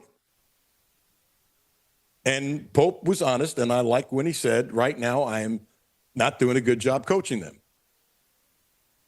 I think it's stronger than that. I really do. I think he's doing an awful job coaching them. Can this change? Absolutely. Absolutely. No question about it. I didn't like how Pope didn't answer Tom Leach last night. I thought that sucked. Look, Tom's a big boy. Tom's one of the great broadcasters. Everybody knows that. But Tom is one of the nicest guys in the world. And Mark, you were terrible to Leach last night. It wouldn't surprise me if he says something, next time he sees him, and I could see Tom going, hey, you lost, coach, don't worry about it, whatever. It made Pope look bad. Didn't answer anything. He really didn't. Outside of basically saying, right now I'm not doing a good job coaching them. And he didn't do a good job in post-game with the media. And when somebody asks you a question, what's wrong with the team, and you say it's too long of an answer, that's absolutely BS. And you want to know something? He's a bad loser. Okay. Patino's a bad loser, and he's 73. Okay. But you still have responsibilities. And actually, that would be a point in time where you show that you're bigger and answer pretty well. And I got to tell you, there have been times where Patino was actually better after a loss than after a win. And there were times he was ridiculous. Somebody threw something at me, and I don't remember a coach ever doing this. And Kim, I think you'll like this story. It was a Monday night. Patino was coaching. They had just become number one that day. Unless I've lost my memory, I'm not looking it up. It was the first time under Patino they became number one. And so what do they do when they go to Nashville? They sucked. They lost. And Patino was mad. And he painted the walls with the kids. And they, boom, took off, and he stiffed the media. And it was the wrong thing to do. I get it. He's a bad loser. And I criticized him then like I criticize Pope now. Okay, he's a bad loser. All right. So what? Now, I will tell you this. I give the Kentucky Network some credit. They were struggling. They don't know what to do. There was so much time between Pope when he's supposed to come out and staying in the locker room. I mean, I don't know, was it 40 minutes? Whatever the hell it was, you spend that much time in the locker room and you're not going to tell the media anything? That really sucks. It just really sucks. It's not the right thing to do. And so what they did was the women, who I haven't mentioned, won a big game against Purdue, 76-35. They won a big game. And so they got Darren Hendricks to fill time to talk about it. It was a smart thing to do. Now, some people with tweets. Hey, Kim, when I'm surprised he's not there. When Gene Abel comes in, give me a thumbs up and put him in, and you got to let me know with a thumbs up. He should have sent something by now. Now, let me throw a couple stuff from Twitter. Anthony Epps put it on Twitter. Coach Anthony Epps. Wonderful point guard Anthony Epps. I know it's early, but this defensive effort is hard to watch. Then he put another one up. Please defend the three-point line. That's all. My partner in Cut to the Chase, which you all are still buying and reading, which I appreciate, he put up boo-hoo with kind of a crying emoji. So Pope is acting weird and is down emotionally after the champion classic whooping. Don't care. Get back to work. It's early. Today's a new day. He's right. Another former player doesn't want me to use his name. One of my many, many deep throats said this team showed no heart, turned it off at the half. Brandon Ramsey. Michigan State came in last night's game. Brandon's joining us on Friday. Last night's game shooting 4 for 20 on unguarded threes.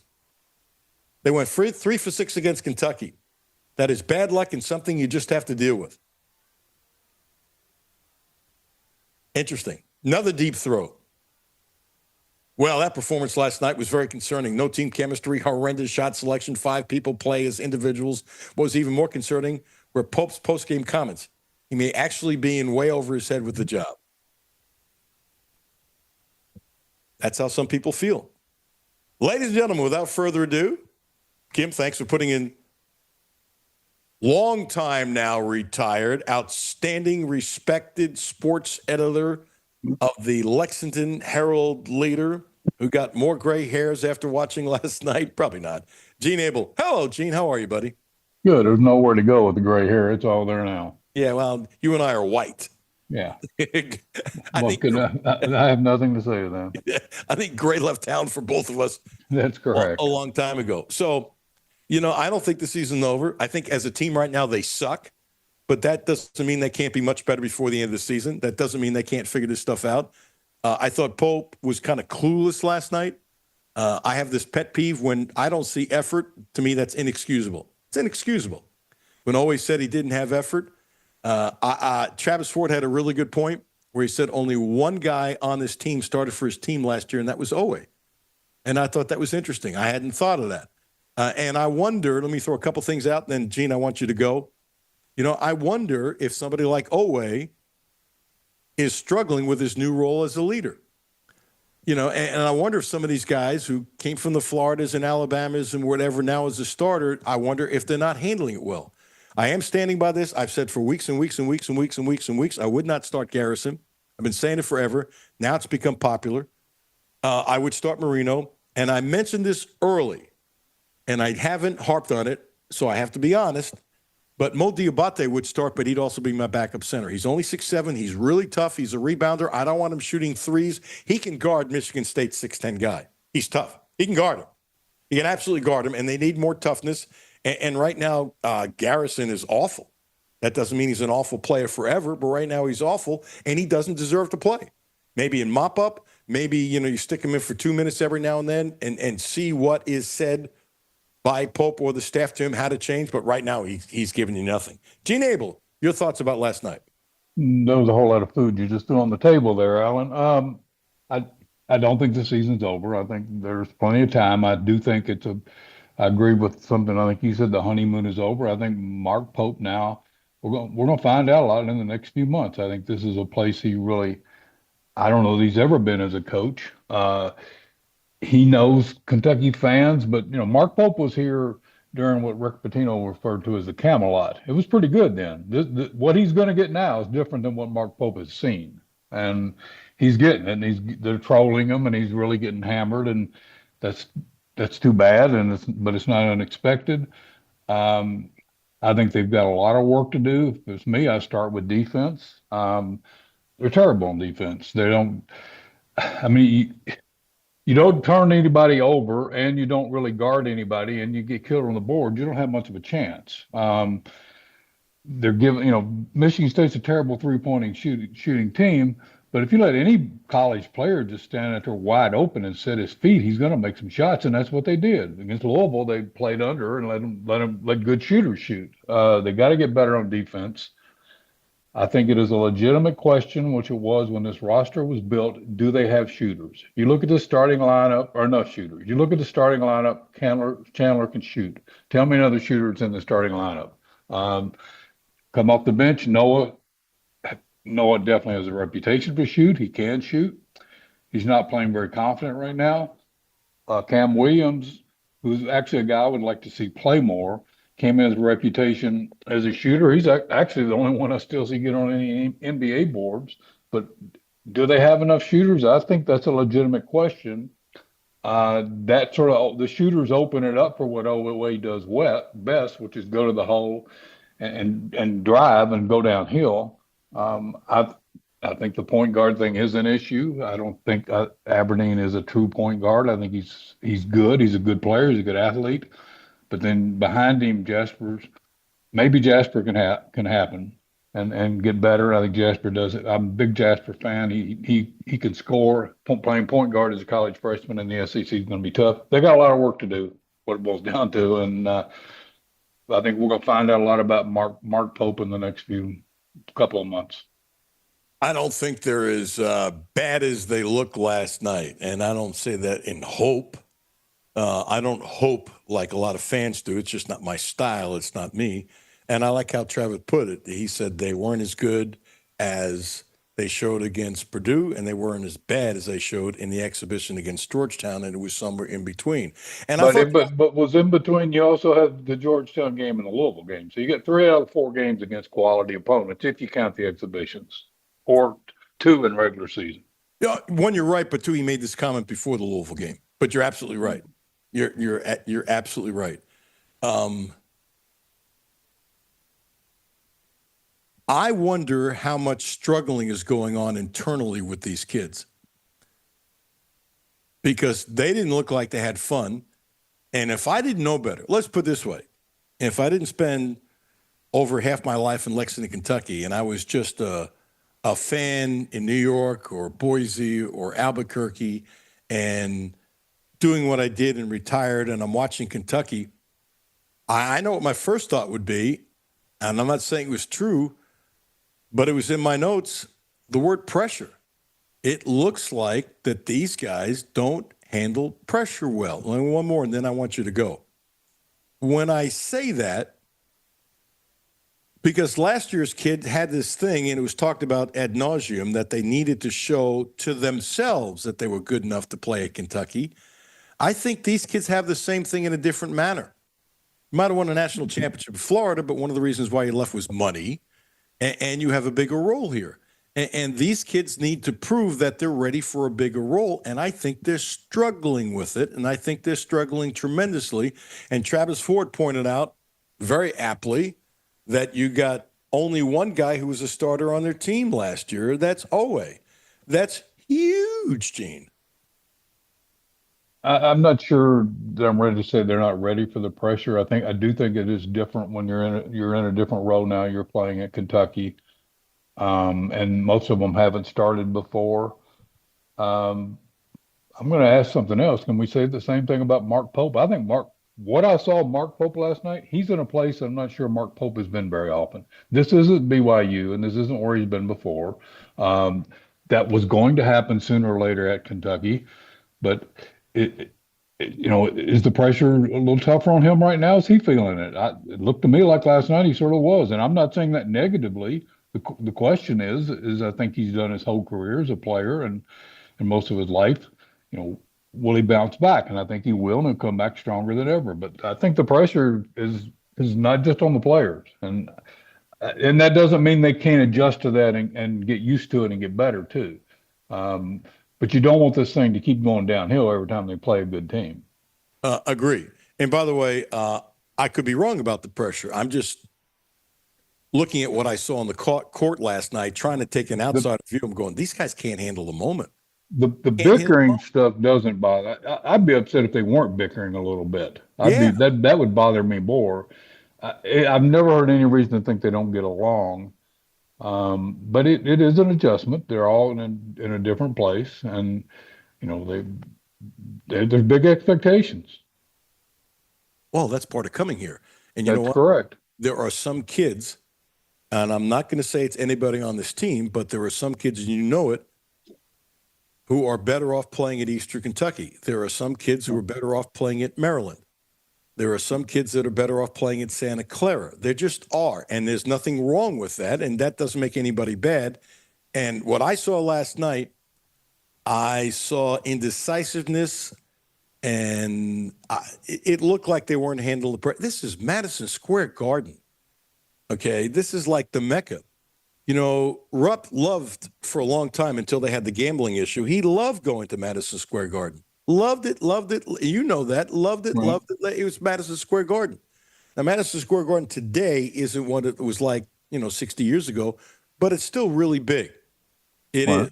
And I just wonder, as much as these kids were looking forward to playing in Madison Square Garden, they had trouble against Ohio State, who literally beat the crap out of them. But they bounced back and fixed their season. You may be right. One thing I wonder about that, though, and the same thing was true in the Louisville game. In both games, they came out playing very well for, I'm just guessing the minutes, somewhere in the 16 to 18 point range. They were trading leads, had a lead, and then in both games went on just an horrendous run in about the middle of the first half. So if it were the pressure of the Garden, would it have taken that long to hit? I don't know. I'll tell you something that I was thinking about that's sort of interesting to me. You had 4 players come back from last year, right? Okay. Okay. There was an assumption that would really help the transition into the Pope system, because last year the only one familiar you had was Jackson Robinson. You had 4 come back this year.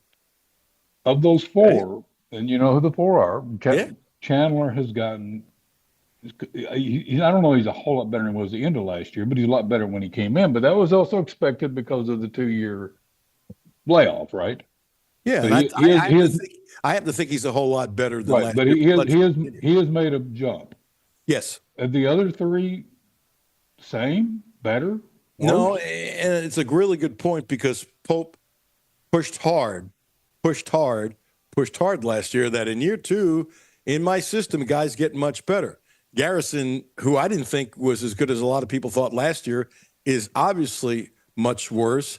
I'm giving Noah a pass for last night, and I want to do something specific with you and Noah, because I think he's going to end up being much better than last year. I agree, but I'm just talking about at right now. Is he a better player than a year ago? Has he been so far?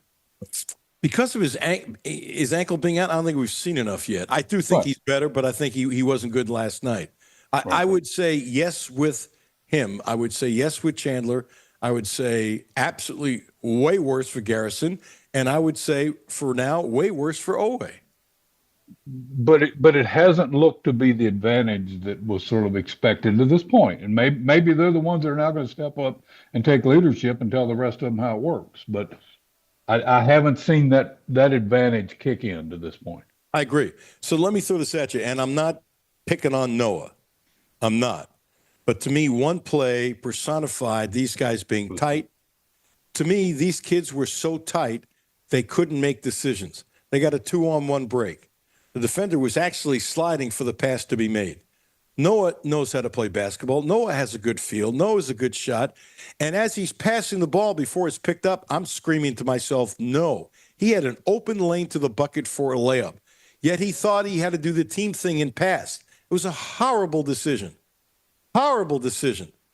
He's there to score points. It'd be one thing if the guy was right in front of him and he didn't pass that kind. Horrible. And when I looked at that play, to me, that personified last night that these kids were so screwed up in the head, they couldn't even make a smart, calm, logical decision. And by the way, I'm not putting this all on Noah. I think that personified most of what I saw last night. I'm a big Noah fan. I was last year, and I think he can really contribute. I agree with that play. The thing that went through my mind is, to me, it looked like he wasn't quite confident he could finish. And I don't know if that's from, because it was an ankle injury, if he's not totally confident going off of that ankle, or if it's just not having played much in the last few games.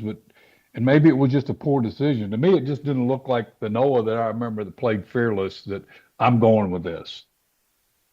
Well, I agree with you 100%. He did not play fearless last night. And I don't know if it was the ankle, the Madison Square Garden, whatever, but I agree with you. But I thought that decision personified 40 minutes of basketball by this TEA am. You're right. So I would like to think I've said it to you, but I said this many, many, many, many times for weeks and weeks and weeks and weeks and weeks that I wouldn't start Garrison. I would start Diabate. I only said this, it's about the third time today, but only a few times a long time ago, and I did not push this enough. But I'd rather have Diabate still start, but he'd be my backup center. I know he's only 6'7", but he's tough. He's strong. I don't want him shooting threes. He's got a fearlessness about him. He could play the Michigan State guy that's 3 inches bigger. I don't doubt that for a second. I just don't, because he could be in your face. And Garrison is giving you nothing. And they need toughness desperately. So you take him out first, and a couple minutes later, you throw him back in, and you put Marino on the bench. And then you figure out your rotations. Travis Ford has done it. Coaches have done this forever. Garrison is hurting you. He doesn't do anything with toughness and playing like a big man. One of the changes I would make is put in Diabate as the backup center after starting at forward. I don't have a problem with playing around with that to give yourself some versatility. Some people, he'd be a matchup problem. Some people would be a matchup problem with him. I guess my first question to that is, okay, who goes to the 4? Because I'm not seeing much out of the Croatian at this point. I like Cam Williams. I'm not sure he's a 4. So who's playing at the 4 when you're already having somewhat of a physicality and rebounding problem? I think Yelovich, not last night, has been playing better. I would have no trouble trying him first, but that's me. I'm just, to me, he looks like he's getting pushed around. But maybe that would solve the problem. That would be one of my questions: is who's going to play more? And who's going to play the 4? Because the thing is, who's the backup point guard? And you've gone from Aberdeen being the backup point guard to now the guy. And so that means Jasper has to play point. And I was a little disappointed that Jasper only played almost 14 minutes. He scored 8 points. And he was more offensive than a lot of the other guys. It was like he was like the backup point. He can play 2 and 1 without Lowe being in there. And I thought he should have played more last night. But I did wonder, because I think the play-by-play would show this. I think they started well with Aberdeen, and when they hit that bad run was when he went out. Because I remember thinking at the time, my goodness, they're struggling a lot with Aberdeen. But the fact of it is, from that point on, they struggled for the next 30 minutes. It didn't matter. Yeah, but sometimes, as you know, you start struggling, and then momentum hits you, and you can't get out of it, too. So sometimes the beginning of that causes more of a problem. So I don't know. I do think they have a point guard issue. I think I've heard Sean Wood say this. I think point guards are somewhat, they're just born that way. It's their mindset is make everybody else better. Aberdeen's okay at that. I don't think that's the way he thinks, because that's not the way he's ever played. They don't look, they're just not together. But on either side, I mean, they had that one replay last night, I'm sure you saw it when they were talking about, where they got a wide open layup because I think it was Garrison and the other big guy from the Croatian. Neither one of them talked to each other, and the guy just runs right on the basket and shoots a layup. And they're both standing out guarding the same guy at the free throw line. Embarrassing. Yes. No, not just that, but Gene, you could have driven down the lane sarcastically. I mean, you guys were driving right down. Sarcastically? You don't think I could have done that, Alan? Okay, you're right. Maybe a little sarcastically, but maybe 50 years ago. They were so awful protecting the middle that I was actually surprised they didn't keep on doing it. Did it more? They just would get by your man and go down the lane, and it was just awful. It was just. They didn't protect any. I mean, they didn't even attempt to go out and let people who don't shoot very well put any pressure on the shooter at all. I mean, Michigan State, yeah, like I said, they don't shoot well, but college players, generally, if you let them stand out there and set both feet and take time, they will hit an open 3-point shot. Got 30 seconds. Give me your final take.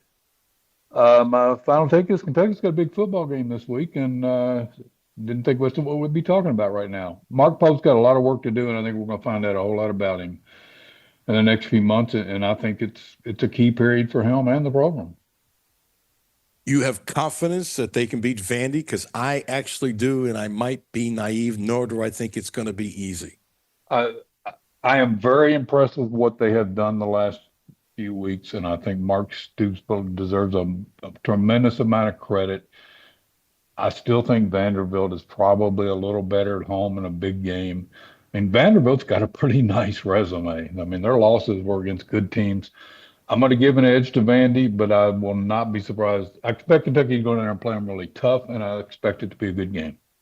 One of the things that Bush Hampton said, we were going to play Bush Sound today. We'll do it tomorrow. We became very basketball centric, and I'm sorry I didn't talk more about the women and their great win last night over Purdue. But one of the things that Bush said of the 12 guys that they basically, a lot of trench guys and that kind of stuff, 8 of them have already graduated. So they're an old team. They're a tough team. And I know a lot of people don't like Pavia, but, He has definitely got that team together, and he's done an amazing job, and he should get more love, as far as I'm concerned, for the Heisman. He's a magician out there, and he's just, I love watching him. And their record is real. They haven't played the easier. I mean, you're playing the SEC, it's tough, but they've also played some of the tougher teams in the SEC. Yes, they Their have. schedule has been tough. They are real. I agree. And after tomorrow, I hope they win their last game and their bowl game. I'd be rooting for them. I like what they have done there. Gene, thank you, sir. Appreciate you. I'm sorry I was so condescending about you not being able to take the ball down the lane last night against Kentucky as bad as You're right, Alan. It's a little late for that, but 50 years ago, I could have gone down a wide open lane and made a shot. Really? Yeah. Well, average a few points in high school. What'd you average? I think my senior year was like 14. Wow. Okay. Yeah. I knew you were a studly pitcher, but wow. Well, it wasn't a very good team. No. My junior year was on a pretty good team and I averaged about 8 or 9. But anyway. Okay. All right. Hey, dude, have a good week. Bless your brother. Appreciate your time tremendously, and I hope you know that. Take care. You too, man. Thanks, man. Bye-bye. Gene Abel, always good. Always a fun conversation. I want to thank you to Gene. As always, Stephen Peak in the Newport Airport with his take from last night, which was good. And Travis Ford was spectacular. He was spectacular with his analysis of the thing. We had 3 wonderful guests today. I am so lucky and blessed with the guests that do this show. Lucky, lucky, lucky, and blessed. Don't forget about my friend Ramon Carriega, Blue Lotus Health, 859-533-0914. 859-533-0914. Now also providing a licensed massage therapist on Versailles Road, not too far from the station. Check him out. Please use my name, Acupuncture. He's helped me out, not a little, but tremendously. Acupuncture, Ramon Carriega, 859-533-0914. The sky looks like it's falling. It hasn't yet. The team sucks right now, but will it surprise me if they can turn it around? Nope. Is that hope? Nope. Pope's got some work to do. These kids have some work to do. A lot of these kids need to look in the mirror. Brad Taylor coming up next. Matthew and Jimmy tomorrow at 10. I'll be back at noon, then Brad Taylor after that. Have yourself a blessed day. Thank you for tuning in. Appreciate you telling one friend. That's how this thing is growing. Thanks to you. Alan Cutler, 1300 AM, 92.5 FM. Listen to the Alan Cutler Show weekdays. Hey, Sean. Yep. I will send you the clip in about 2 minutes with an intro. Is that okay? Yeah. You want to skip the clip? No, you can do whatever. Okay. I didn't hear any of the show, but if you give me timestamps. No, I give you when I give you a timestamp, it's within that minute. Okay. So, I mean, could you search for 30 seconds? Yeah. Oh yeah. But I mean, I got the minute in and the minute out. And I'm not going to bitch, but yesterday's never showed up. So I don't know if Jimmy forgot, whatever. But as long as or maybe Shana forgot. Could be. It's happened once before. It's not a big deal. As long as it's not, don't say anything. As long as it's not a pattern. You know what I'm saying? Yeah. Hang on, I'm in the wrong thing.